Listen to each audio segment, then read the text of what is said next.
Hi, I am Isa Bernadette K. De Vera, a BSBA student. So for today's video, I'm going to critique an artwork which is The Scream 1893 by Edvard Munch. Description: Munch The Scream is an icon of a modern art, the Mona Lisa for our time.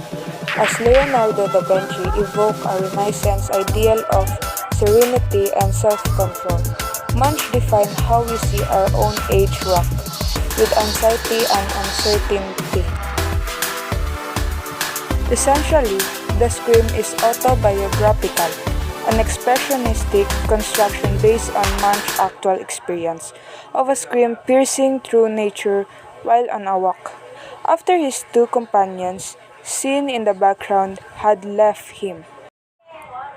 Fitting the fact that the sound must have been heard at a time when his mind was in an abnormal state, Munch rendered it in a style which, if pushed to extreme, can destroy human integrity.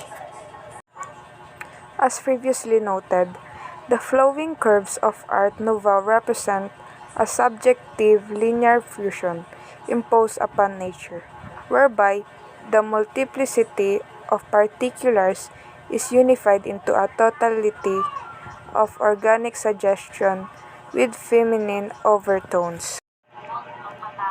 But man is a part of nature, and absorption into such a totality liquidates the individual.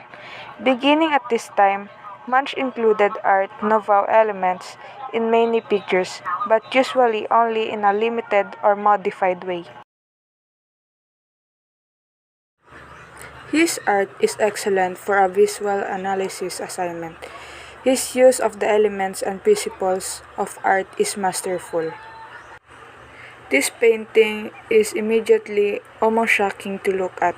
His painting of a sexless, twisted, fetal-faced creature with mouth and eyes open wide in a shriek of horror recreated a vision that had seized him as he walked one evening in his youth with two friends at sunset.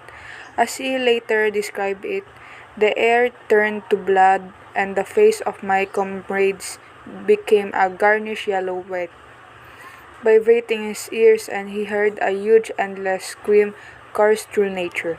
This quote describes perfectly what a strange, shocking painting. This actually is very original and very few things are like it. In his famous diary entry, Munch described what initially sounds like a relaxing summer evening in Norway, taking a leisurely walk at dusk with some friends by the water. While watching a vivid sunset might seem like a calming and enjoyable thing to do. For Munch, this simple outing turned into a haunting moment of extreme existential crisis and dread.